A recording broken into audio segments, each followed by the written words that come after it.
Late in 1973, Neil Young was back at his ranch recording with David Briggs. The Tonight's the Night album had already been recorded some months earlier, but for now, neither of them had the desire to revisit the album in order to mix it properly for a potential release. Instead, Young was recording a few other songs that he'd written in the past year or so. These included Traces, Winter Long, which he'd already recorded with Crazy Horse back in '69, Bad Fog of Loneliness. They even did a remake of Tonight's the Night and Mellow My Mind, and two other songs, Walk On and For the Turnstiles. These two especially would set the tone for the recordings to come. Walk On featured the Tonight's the Night band minus Nils Lofgren, Billy Talbot, Ralph Molina and Ben Keith, and was recorded on the 30th of November 1973 after their insane Tonight's the Night tour had ended. For the Turnstiles was recorded on the 14th of December 1973 and featured just Young on a 6-string banjo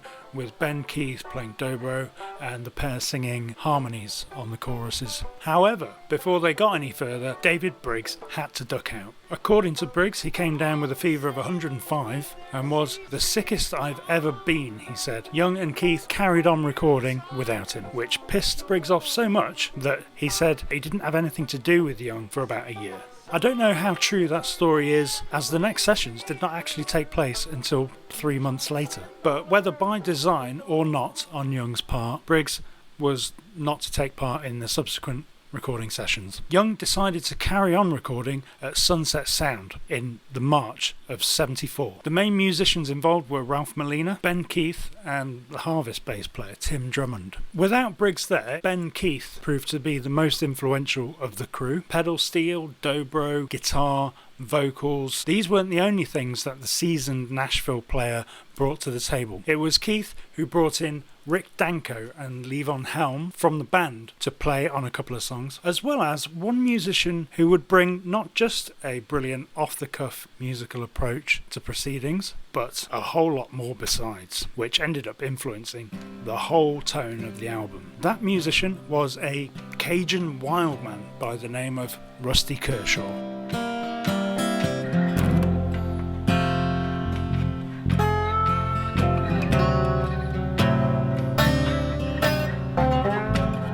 Keith had met Kershaw back in 1956, when Keith had first arrived in Nashville. Born in Louisiana in 1938, Rusty and his brother Doug were a swamp rock duo called Rusty and Doug, and they'd had a few hits in the 50s. Touring did not quite agree with Rusty though. He struggled with the concept of playing the same songs every night, the same way, night after night. I like to play from the top of my head. Please don't do the accent. I like to play from the top of my head, he said. To me, it's, oh man, we've got to play this motherfucker again. Kershaw brought this approach, this attitude, and his wife's cooking to the sessions. More about that later. Young, no stranger to improvising and recording raw takes, was blown away by Kershaw's ability to come up with the goods on the spot. As the sessions began, the musicians congregated at the Sunset Marquee Hotel in LA, where they made themselves at home, partying with friends and visitors who included one of the Everly brothers, no one remembers which one, Playboy bunnies, and even 70s adult film star Linda Lovelace. Bassist Tim Drummond was later quoted as saying, "We were all crazier than shithouse rats." Former member of the Rockets, the band Crazy Horse were until Neil stepped in and took them over. George Whitzel got a call from Neil late one night and was invited over to join the sessions. He played guitar on Vampire Blues. Whitzel said they played the song for about 15 minutes, thinking that they were just rehearsing it, before Young informed them they had now finished recording the song and invited him to hear it played back. The sessions were pretty freewheeling, with musicians encouraged to play different instruments than what they were usually used to. Ben Keith played bass, drums, organ and piano, and guitarist Rusty Kershaw lap steel and fiddle. And Kershaw brought his wife along as well, who assisted the musicians in their creative endeavours by cooking up a special concoction for their consumption, invented by Kershaw and Keith, which they called honey slides. And now, for the first time ever on this channel, we're going to have a cooking segment. Welcome to Cooking with Rusty and Ben. For this recipe you will need the following ingredients: 1 skillet,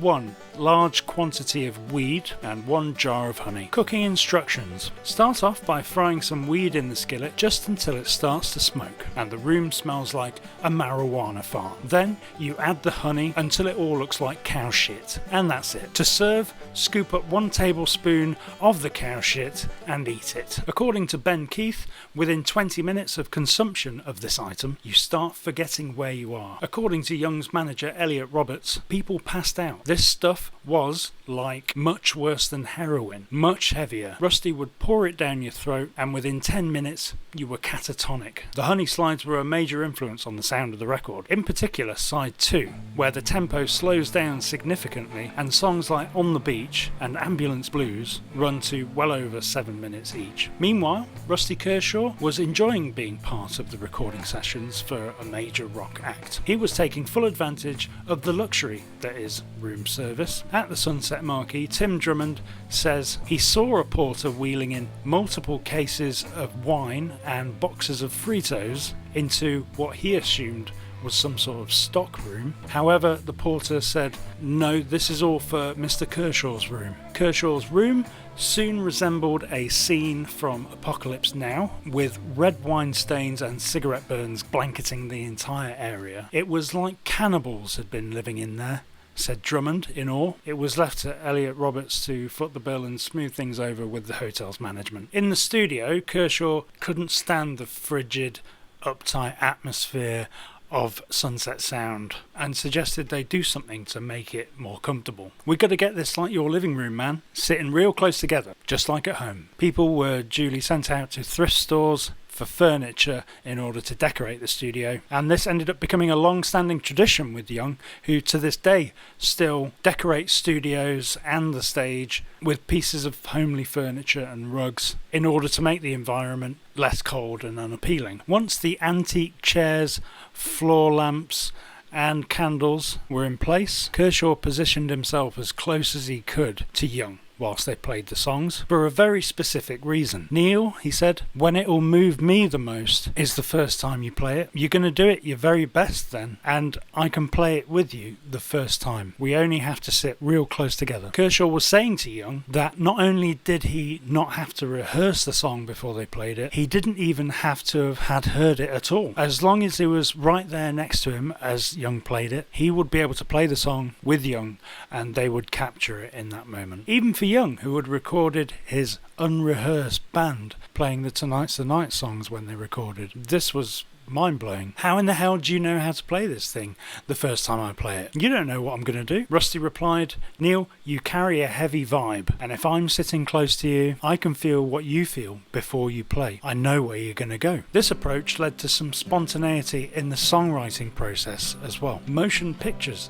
came out of nowhere when Young, Keith and Kershaw were sat around jamming in Ben Keith's hotel room. Neil picked up a pen and just wrote the words right then, Kershaw said later. The trio then headed straight to the studio in Young's Lincoln Continental, and in the words of Rusty Kershaw and his lovely turn of phrase, we put that motherfucker down while it was still smeared all over us. Kershaw's influence even extended to songs that he didn't play on, Revolution Blues for example. During the recording of this song, Kershaw felt like Young and the band were not quite living up to the song's title. Look man, he said, you don't sound like you're trying to start a fucking revolution. Here's how you do that. Kershaw then went batshit and started breaking stuff in the studio and shouted, that's a revolution, motherfucker. The next take they did after this is the one that you hear on the album. During the take, according to Billy Talbot's brother, Johnny, Kershaw got down on the floor of the studio and started slithering around like a snake, as if possessed. This apparently was too much even for David Crosby, who was playing rhythm guitar on the song. Kershaw took an instant dislike to Crosby and mocked him, laughing in his face, according to one observer, and then continued to roll around on the floor, howling. Stephen Stills also butted heads with Kershaw. Apparently once when Young and Kershaw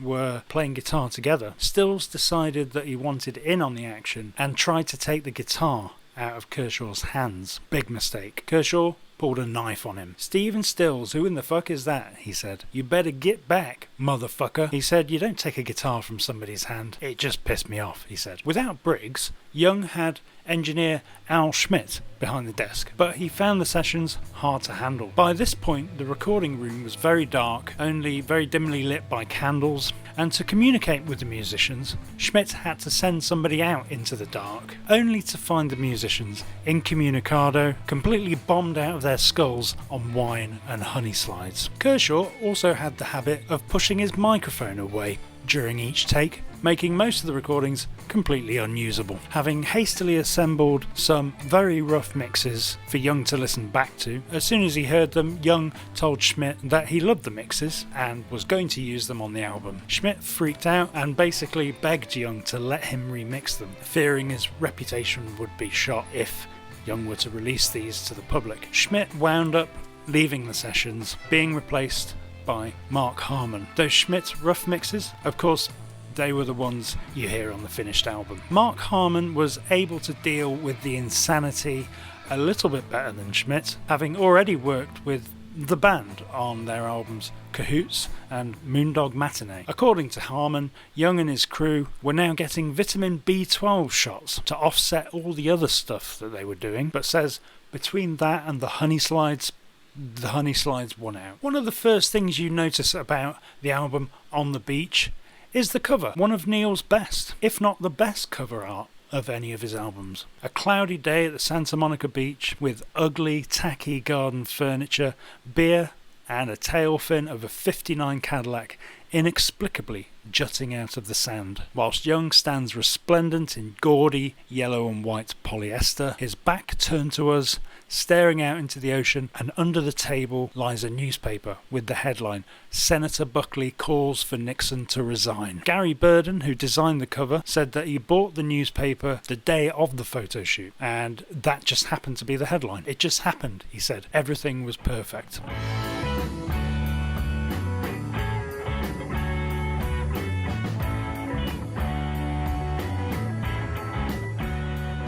Walk On was recorded at Young's Broken Arrow Ranch back at the end of November '73. Now, some may see this as Young's response to criticisms of the Tonight's the Night performances, as he himself had stated in the Decade liner notes 3 years later, and it may have seemed so in retrospect, but actually this song was written before that whole Tonight's the Night trip had even begun, and they had performed the song back in August 1973 at the Topanga Corral, which was the first gig with the Tonight's the Night band. So it's more likely to be about Young's falling out with Jack Nietzsche. However, Young himself doesn't remember this. See the Sky About to Rain? This song had already been released by way of a cover by the newly reformed original lineup of the Byrds in 1973. Although you could argue a better performance of this song had already been recorded at the Cellar Door in 1970, this subdued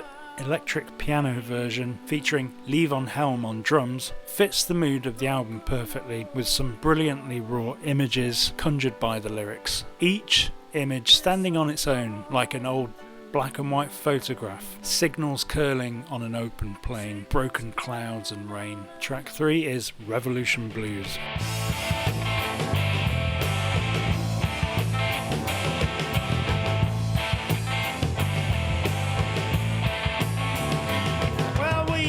This song is famously about Charles Manson. Neil Young and Charles Manson did actually have some sort of relationship going back to the Topanga days. Young first met Manson in 1968. He was introduced to him by Dennis Wilson of the Beach Boys, who had been friends with Young ever since Buffalo Springfield. Wilson was close friends with Manson. Interestingly, Young and Manson shared the same birthday, the 12th of November. At this time, Manson was still just another ambitious singer-songwriter on the hippie scene, albeit one with a seemingly innate talent and intense charisma, but Young was impressed. He later said, "He was great, he was unreal. We just hung out," he said. "He played some songs for me, sitting in Will Rogers' old house on Sunset Boulevard." This was Dennis Wilson's house, and Charles Manson was round there pretty much all the time, with a huge coterie of girls who seemed to completely ignore Young and Dennis Wilson, and focused instead all their attention on Manson. He said Manson made up songs as he went along, new stuff all the time. No two songs were the same. Young was so impressed that he went to Mo Austin at Warner Brothers and said, "This guy's unbelievable. He makes the songs up as he goes, and they're all good." But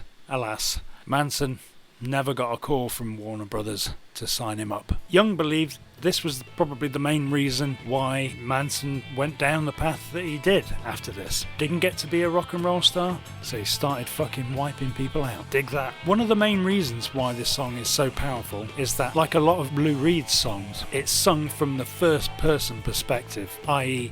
the singer adopts the Manson persona for the duration of the song. David Crosby was so completely spooked by this song, particularly its most famous line, "I hear that Laurel Canyon is full of famous stars, but I hate them worse than lepers, and I'll kill them in their cars," that he refused to play it on the CSNY tour of 1974, despite having played guitar on the song on the recording. Musically, what makes this one of the high points of the album is the hopped up performances from everyone involved, particularly Rick Danko on bass and Levon Helm on drums. The wayward notes that pop out of Danko's bass during the song do a great job of unsettling the listener just enough to remind you not to relax too much. And the drums are tight and in the groove, but just off-kilter enough to have the same effect as the bass in support of the tone of the song. For the Turnstiles, a brilliant performance from the duo Young and Keith, harmonising brilliantly on the choruses. Young's voice just on the edge of cracking, like on Mellow My Mind, and Keith reaching for notes he never knew that he could reach. The lyrics are so brilliantly succinct, yet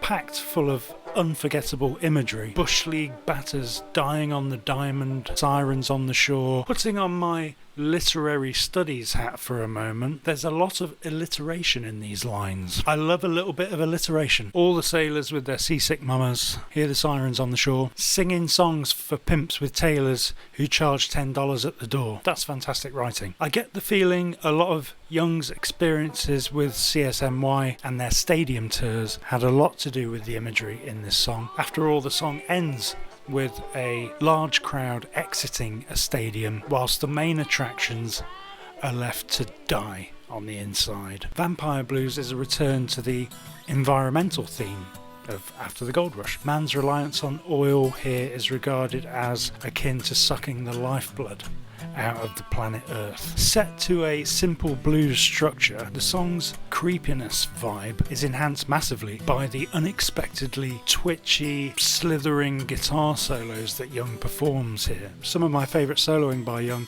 on any of his records. Also featured on the song is Tim Drummond playing an unusual percussion instrument. The thing that sounds like a shaker is in fact a credit card being rubbed up and down Drummond's beard. I've got to try that.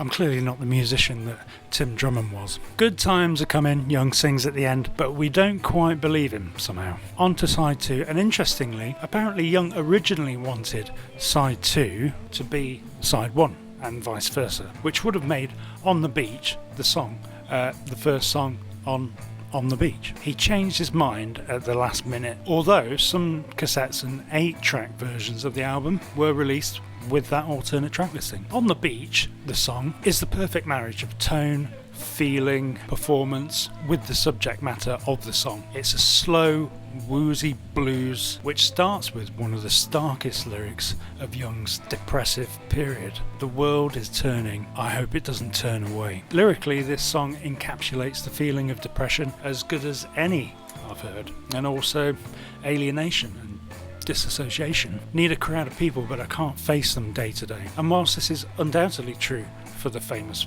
rock star on his big tour, it could also apply to anyone who works in a public-facing role. Went to the radio interview, he sings, ended up alone at the microphone. In a more up-tempo setting, this lyric could come across as pretty funny. But here in this setting, coming after the previous verses, it's clear the protagonist is in danger of becoming untethered from reality. In the end, he's committed, nevertheless, to continuing on down the road, even though we don't know where it ends. Motion pictures for Carrie. The one song on the album that's most explicitly about his relationship with Carrie Snodgrass. After all, she is name-checked in the song's title, which also references her chosen vocation. Young says it was during the making of this album that he finally realised his relationship with her was truly ending. "I'm deep inside myself," he sings, "but I'll get out somehow." He promises to bring a smile to her eyes, but again, we don't quite believe that will happen by this point. "I'd rather start all over again," he also sings. And by the end of this album, the game was up and Neil was starting again. This song feels like the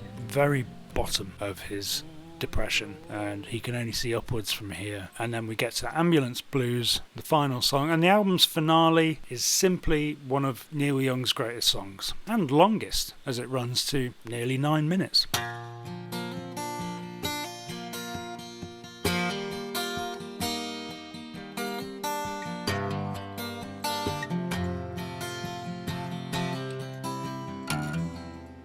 Having hit the bottom, the way he starts to come back up is, first of all, to go on a mental journey through the past. "Back in the old folky days," he sings, "the air was magic when we played." He's revisiting in his mind the Toronto days of 1965, where the music scene was mostly located in the Yorkville area of that city, in coffee houses where folk singers and small groups would perform in dimly lit rooms and basements. And the biggest venue at that time in terms of the prestige for the local folk singer was the Riverboat. The Riverboat was rocking in the rain. He later came back to the Riverboat in '69 and played songs from his just released debut solo album. Amongst the places Young lived in Toronto was an apartment on Isabella Street, which he also memorialises here. "Oh, Isabella, proud Isabella." Toronto is also referenced again with "I'm up in TO, keeping jive alive." The line, "You're all just pissing in the wind, you don't know it, but you are," was apparently what Elliot Roberts said to CSNY during their years of disbandment in 72 and 73, when they were in chaos and not fulfilling their potential as far as their manager saw it. By the time this album came out, CSNY were back on the road as a touring unit, but not a particularly cohesive one, as Young soon came to realise. And the last verse, Young later confirmed it did refer to Richard Nixon, although in 74 this must have seemed a bit more obvious, as at this point the Watergate scandal was dominating the headlines at the time, which ties up neatly with the newspaper on the front cover, and an extremely fitting way for the album to end. Musically, Young admitted that the opening melody was directly lifted from Bert Jansch's Needle of Death, albeit, according to Young, an unconscious theft. "I knew it sounded like something he did," he said, "but when I went back and heard the record again, I realised I copped his thing. I felt really bad about that." And he went on to say, "I'll never play guitar as good as that guy. He's like Jimi Hendrix or something on the acoustic guitar," which is true. Bert Jansch is awesome. One of the most depressing records I've ever made is how Young described the album after its release. But actually, although the songs accurately depict a soul in the throes of depression, like the blues, singing about it and hearing someone else sing about it induces the opposite effect in the soul of the music enjoyer. It's no coincidence here that a lot of the songs are structured like the blues, or they literally have the word blues in the title. The purpose and the effect are the same. Like another famous Neil once said, "When you take the blues and make a song, you sing them out again." There you go. I bet you weren't expecting a Neil Diamond quote towards the end of this video. But hey, sometimes when you're mining for gold, you come across the odd diamond. On the Beach had an unusual afterlife for a Neil Young album. Like Time Fades Away, Young shied away from reissuing the album for many years, whether down to audio issues, or the fact he didn't want to put it out on compact disc, or just a reluctance to revisit the album. It's not clear, but it had become so highly regarded over the years, cited by many, including R.E.M., as a major influence, that he finally gave it the remaster it deserved and reissued it in 2003. In my opinion, this album is right up there in the top 3 or top 4 of Neil Young's albums. Now, I don't like those videos where they rank albums from worst to best. As for me, there should be room for ambiguity when it comes to something as subjective as music, but there's no doubt about it for me. This is top tier Neil, in the same rank as After the Gold Rush and Tonight's the Night. And if you disagree, well, you're just pissing in the wind. You don't know it, but you are. Good times are coming. Bye for now.